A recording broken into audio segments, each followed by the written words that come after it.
Hello views, welcome to TJMS Tamil channel. ரொம்பவே சுவாரஸ்யமாக போயிட்டுருக்க மகாநதி தொடரோட அப்கமிங் எபிசோடில் இவர் மூலிமா விஷயத்தை தெரிஞ்சுக்கிறாங்க. காவேரி ஊருக்கு போகிறாங்க அப்படின்னு சொல்லிட்டு உடனே காவேரியை பார்க்கணும் அப்படின்னு சொல்லிட்டு கிளம்பி வர தருணத்தில் வெண்ணிலா தடுக்கிறாங்க. அதுக்கப்புறம் நடந்த விஷயங்களை பற்றி விஜய்கிட்ட சொல்கிறாங்க.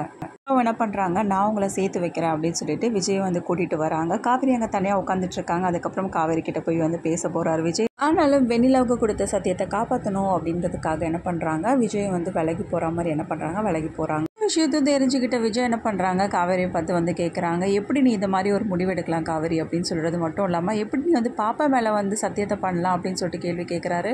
காவேரியும் தயக்கத்தோடு நிற்கிற தருணத்தில் வெண்ணிலா என்ன பண்ணுறாங்க, ரெண்டு பேர்கிட்டையும் பேசுகிறாங்க. சாரி காவேரி, நான் உங்களை ரொம்ப கஷ்டப்படுத்திட்டேன்.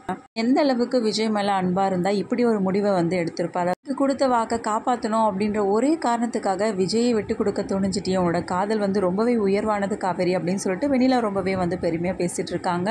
எல்லாத்தையுமே கம்பேர் பண்ணுற வகையில் என்னோட காதல்லாம் ஒன்றுமே இல்லை காவேரி, நீங்கள் ரெண்டு பேரும் தான் சேரணும் அப்படின்னு என்ன பண்ணுறாங்க, அவங்க ரெண்டு பேரோட கையை பிடிச்சி விஜய் காவேரி ரெண்டு பேரையும் சேர்த்து வைக்கிறாங்க.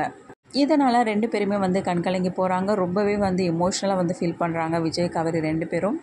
என் கூட வீட்டுக்கு வரையா, ரொம்ப நாளாச்சு இல்லை நம்ம பேசி அப்படின்னு சொல்லிட்டு என்ன பண்ணுறாங்க, காவேரி வீட்டுக்கு கூப்பிட்றாரு விஜய். வீட்டுக்கு அழைச்சிட்டு போகிறாங்க. அதுக்கப்புறம் தாத்தா பாட்டி ரெண்டு பேருமே பார்க்குறாங்க. என்னதான் இருந்தாலும் பார்த்தீங்கன்னா பாட்டிக்கு காவேரி மேலே உள்ள கோவம் குறையவே இல்லை. முகமாக பார்த்தீங்கன்னா காவேரியை திட்டினபடியே இருக்காங்க. அடுத்ததாக வெண்ணிலாவோட மாமாவும் வெண்ணிலாவும் மறுநாள் ஊருக்கு கிளம்பி போகிறாங்க.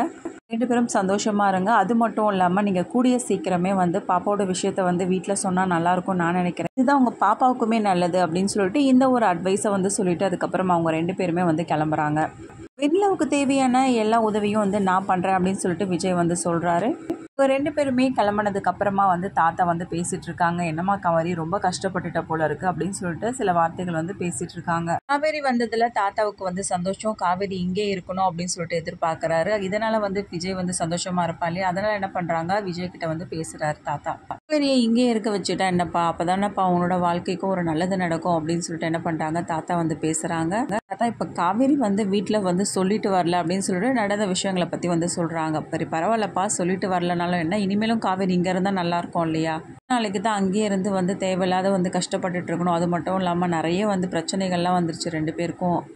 இது எல்லாம் சரியாகணும் அப்படின்னு சொல்லிட்டு நினச்சா நீங்கள் ரெண்டு பேரும் ஒரே இடத்துல இருந்தால் மட்டும்தான் அது சாத்தியமாகும். அதனால விஜய் நீ தயவு செய்து காவேரியை இங்கே இருக்க சொல்லு அப்படின்னு சொல்லிட்டு சொல்கிறாங்க.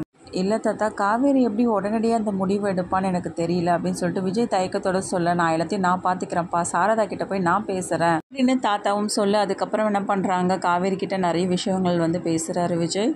சொன்ன விஷயத்தை பற்றி காவேரி கிட்டையும் சொல்கிறாங்க. காவேரியும் யோசிக்க ஆரம்பிக்கிறாங்க. தாத்தா என்னதான் போய் சாரதாம்மா கிட்ட பேசினாலும் காவேரி அனுப்ப போகிறாங்க இல்லை, இந்த விஷயத்த சொன்னால் மட்டும்தான் காவேரியை அனுப்பி வைக்க போகிறாங்க. அடுத்தடுத்து வர எபிசோடில் பார்த்தீங்கன்னா நம்ம காவேரியோட கர்ப்பம் வெளிப்படும் தருணமாக ஒரு அழகான தருணமாக அமைய போகுது. இதனால் அவங்க வீட்டில் உள்ளவங்களாம் எப்படி ஹாப்பியாக இருக்க போகிறாங்க, எப்படி ஃபீல் பண்ண போகிறாங்க, இது எல்லாமே தெரிஞ்சுக்கலாம். அதுக்கு மறக்காம நம்ம சேனலை சப்ஸ்கிரைப் பண்ணிக்கோங்க. கூடவே இருக்க அந்த பெல் ஐக்கனும் கிளிக் பண்ணிவிடுங்க. அப்போ தான் நான் போடுற அடுத்தடுத்த வீடியோஸ் உங்களுக்கு நோட்டிஃபிகேஷனில் வரும். ஓகே வியூஸ், தேங்க்ஸ் ஃபார் வாட்சிங் திஸ் வீடியோ.